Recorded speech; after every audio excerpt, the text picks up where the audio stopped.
panguva inokuonekwa kuzi the entire country is shaking after VP Kosano Chiwenga yakataura nawo yamabhoyezekaya hazviperi mushe panguva inoyi zvigananda zviri in 6s and 7s after VP Kosano Chiwenga vataura in riddles aiwa in front of the church. Zvinatsobuda pachena kuti VP Kosano Chiwenga mashoko avakataura ari kuita kuti zvigananda panguva ino kana zvazvakavirivara zvakunyatso kuti dzisunge zvisimbe pachokwadi vari kuchiziva dzakatogwa nageneral. Sarapina mashoko mudatogwa panguva ino namasupporters ageneral wakomana weSABC.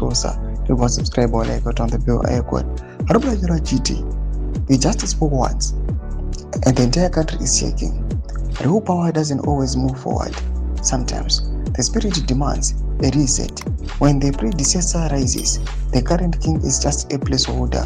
The shift has begun. No mashoko yacho zvigananda achinzi the shift has begun. Mashoko atagwa naVP Kosano Chiwenga makukutu chaiwo anokwanisa zvigananda panguva ino. Zvakunyatso kuona kuti panguva ino zvavari kuita aiwa zviri kurambwa nevanhu panguva ino. Martin extension they are not my blessings, they will suffer. Mboti dzamafungiro enyu muri kudii pamusoro pechitiko ichi?